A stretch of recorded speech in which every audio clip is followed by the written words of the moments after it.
thank you. Welcome to the lecture on carbanion. Previously we have talked about carbocation and different types of carbocation, its stability and the factors which influence the stability of the carbocation. So here in this lecture we will talk or discuss about the carbanion. So what that means? The carbanion means the anion resides on the carbon atom. So this is very much important because if a hydrogen is attached with carbon atom, and whether the hydrogen can liberate as H plus or whether this hydrogen can show acidic character, that will be determined by the stability of the carbanion. And so that is why we have to study it. It's very important, and first of all we'll see how the carbanion generates in a molecule, and then what the structure of the carbanion, and then what the stability, what are the factors that influences the stability of the carbanion, and why is it so important in the different reactions or in the aspect of organic chemistry. So let us have a look how a carbanion generates. A very common way to generate carbocation is from any of this hydrocarbon system where the hydrogen is attached with a carbon atom. At this moment you don't need to consider about the group attached. There can be different type of groups, and that groups attached with these three bonds will actually determine the whether the carbanion will generate or not, the stability. But now consider it as a R3CH. R can be different group, not only alkyl but it can be other atoms. If you treat this hydrocarbon as with a base, the base will absorb this hydrogen, and by this way it will generate a carbanion, and this BH will liberate. So this is one way you can generate. One of the example I have shown here, this is a molecule which is known as acetone, where this both the carbon contains 3 hydrogen. Here I have seen only one. If it can be abstracted by a base, it will gives a carbanion. So this is how in different type of compounds, not only acetone but it can be other kind of, it can be compound like CH3 COOET. This can, from these 3 hydrogen you can also absorb by the base and you can generate a carbanion. Another very, apart from this type of compound, the carbanion can be generated by decomposition of anion or decomposition of a species. It should not be anion, decomposition of groups or molecules. This is an example of RCOO minus. If you consider it R as CH3, so this can be CH3COO minus. This can be generated by the absorption of CH3. Suppose the molecule was CH3COH. If you absorb this hydrogen, you will get CH3COO minus. Now this CH3CO minus or RCOO minus, forget about the nature of R now. This type of molecule or ions can be decomposed by this fashion, so to produce R minus, and CO2 will liberate. So this reaction is called as decarboxylation, because a carboxylate molecule decomposed to liberate carbon dioxide. So this is R minus generates. If R is CH3, this will be CH3 minus. If R is CH2CH3, then it will be CH3CO2 minus. So this is how you can generate a carbanion. Another very important in organic chemistry is formation of metal carbon bond. Formation of metal carbon bond means it is, if you treat a halide, this is an alkyl halide CH3CH2Br, if you treat it with magnesium in dry ether, you will prepare CH3CH2 minus MgBr plus. So remember one thing, you had CH3CH2Br, because Br is more electronegative compared to carbon, so you have a delta plus delta minus character. Now you treat it with a metal. Apart from this magnesium, it can be lithium, sodium and other metals also. So if you treat it with suppose magnesium in dry ether is a solvent here, nothing else. So magnesium, it will produce this kind of species. So remember one thing, this is very important. Consider this carbon here, this equivalent carbon here. Here you see it was delta plus and now it becomes minus. So the polarity has been changed. This kind of change in polarity is called umpolum. It's called umpolum or umpolum. Sometimes it is pronounced as umpolum. So that means it means a reversal of polarity. So it was a carbon ion you can generate. This type of compound, particularly of magnesium, this is called Grignard reagent. Grignard reagent. So this is basically in the class of organometallic compound, where the organic moiety is attached with the metal. This can be, if it is a magnesium, that means organomagnesium compound.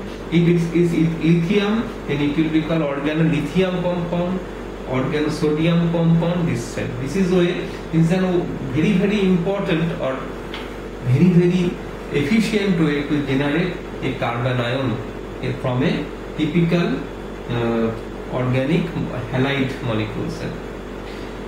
So these are main pathway through which you can generate a carbon ion. Now we will look at the structure of the carbon ion. So for example, when you start with the R3CH compound, you treat it with a base, you prepare R3C minus. This R3C this is a sp3 hybridized carbon and the shape is tetrahedral.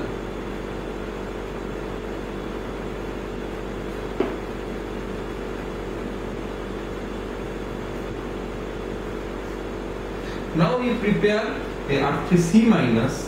Here the shape will change and it will look like a pyramidal shape in nature, where the 3 bonds are given here, R3C, and instead of H, there will be a head of the pyramid which contains the electron pair. This is why this carbon gets a negative charge. And this is also a sp3 carbon, and this pyramidal shape can be inverted, that is, this lone pair of electron can come down and this 3 bond can come up, and this is energetically feasible. It can happen very easily. So these are called invertomers basically, and the shape of this molecule so becomes a pyramidal in shape. But remember one thing, in case of carbocation, you are basically it is the carbon, central carbon, where the positive charge resides. That was a sp2 hybridized carbon. But in case of carbon ion, it is an sp3 hybridized carbon, but the shape is not tetrahedral, it is a pyramidal in shape, where 3 bonds, sigma bonds, lying in this fashion, and the head contains the lone pair of electron. Now let us consider a very important things. So when we expect this carbon ion to form, this is very important, because when you will be given a reaction, you have to consider from your concept whether a carbon ion can generate or not, and it actually depends on the substituents present here. So when we start with the R3CH compound, the nature of R is very important. R actually determines whether a carbon ion will generate or not. So in this fashion, if you write like R, C,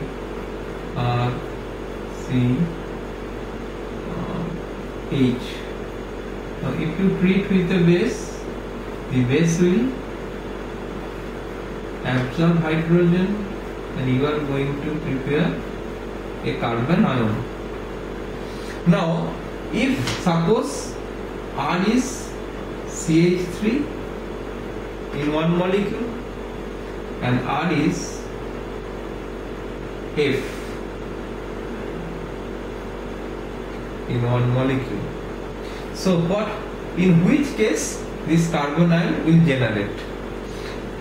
Without any hesitation, you should give a tick on this molecule where R is the F, that is the molecule is F3CH, and which will give F3C. This is we can generate carbon ion very easily here. Why? Here the importance of the stability of carbon ion is considered. Generally, for the stability of any ions, you have to consider how the charge, it can be positive, it can be negative, or it can be radical. Whether this charge can be delocalized towards the molecule or not. That is very much important. So whenever you find any ionic species and you considering the stability, you have to think about the possibility of delocalization of the charge. And in that aspect, when you think about this anion here, and in case of this RCH3, the anion here,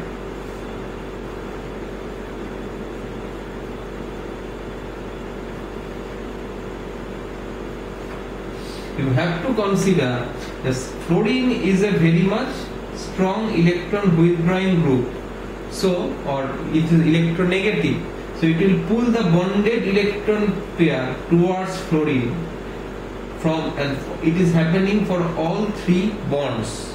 So that is thereby through this electron withdrawing capability, it will delocalize this negative charge.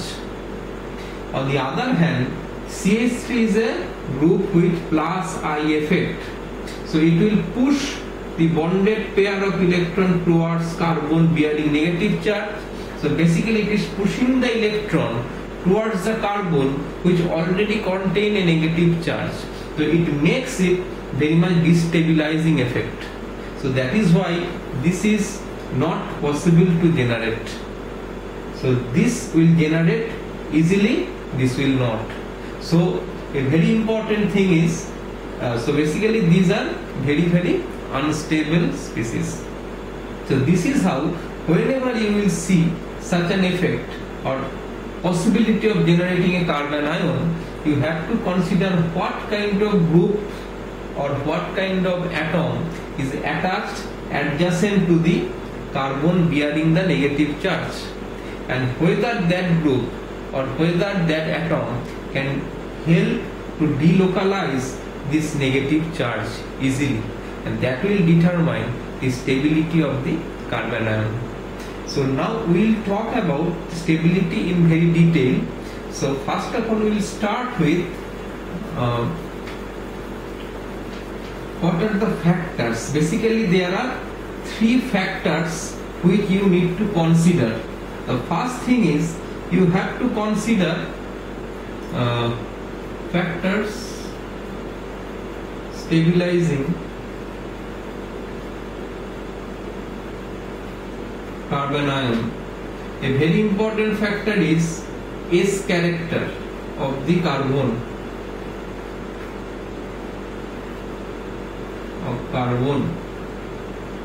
Suppose I give you three compound. One is acetylene, another is alkene or ethylene, another is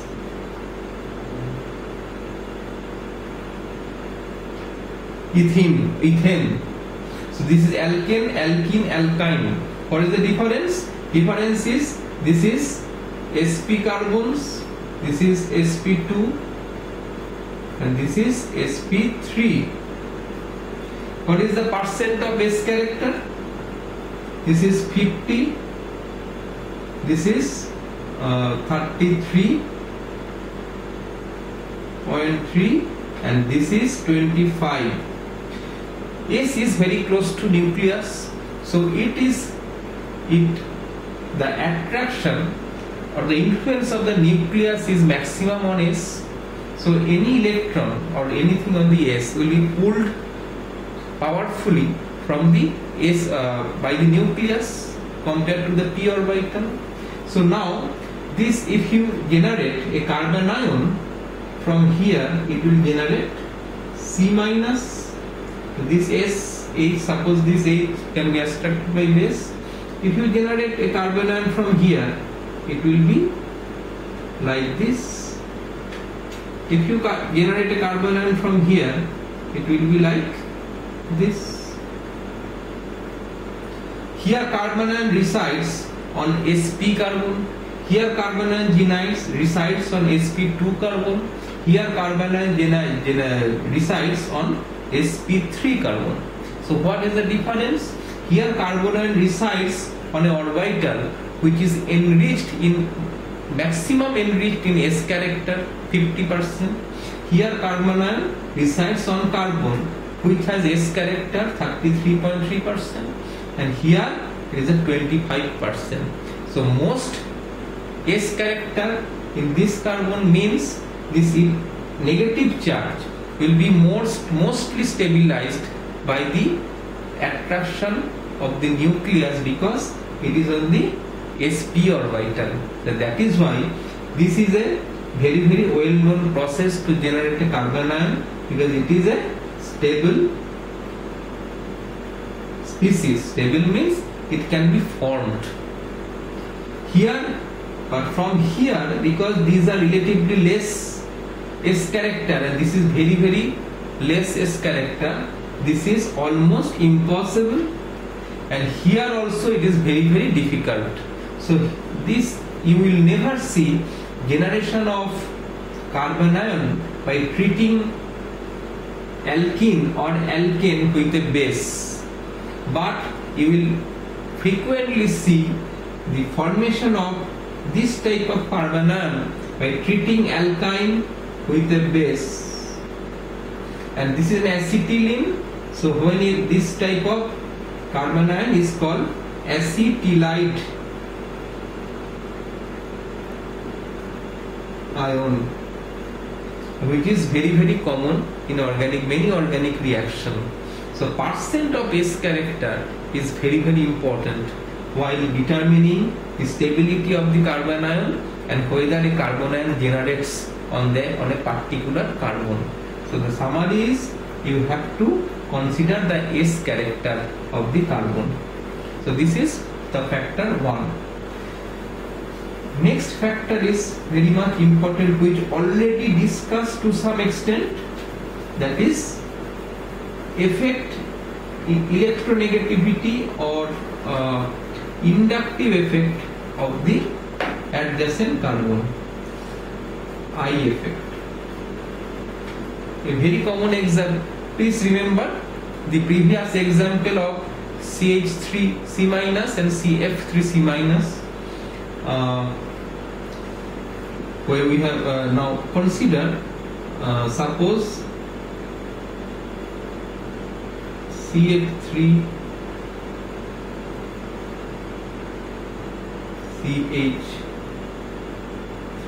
Suppose we have a molecule like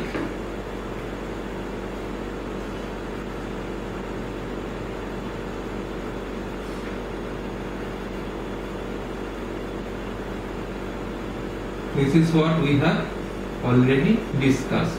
So without any hesitation, you can say this will produce a carbon ion, this cannot. It is because plus I effect will make this carbon ion more electron rich, so it will not allow further generation of the carbon ion. On the other hand, if you generate a carbon ion from here, this will be stabilized by the inductive or electronegativity of the 3 fluorine atom. So that means any group with a minus I effect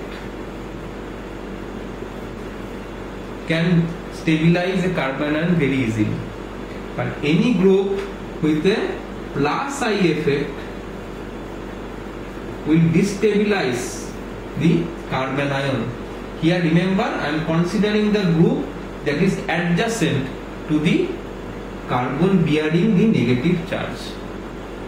So next is another very important is I effect. So this is 2. Number 3 will be R effect, that is resonance effect. We have already discussed the effect of resonance from acetone. If you treat them with a base, you will get the base will absorb and you will prepare a carbon ion. Now you have to consider which type of group is adjacent to the carbon ion, whether that group can stabilize the carbon ion by resonance. Here we can draw a resonating structure like this.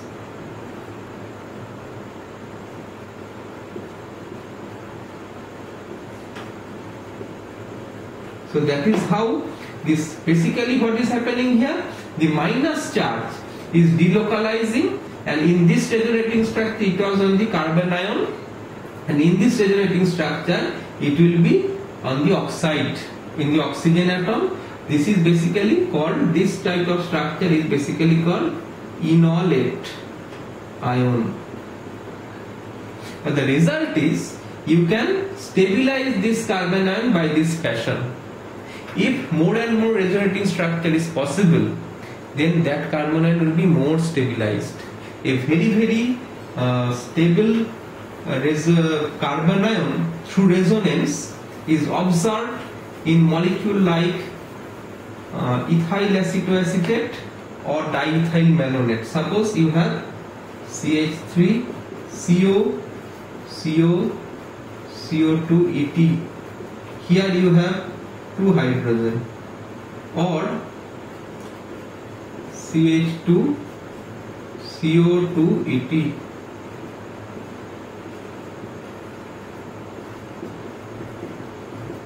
So here you can have, if you treat them with a base, they will absorb 1 hydrogen.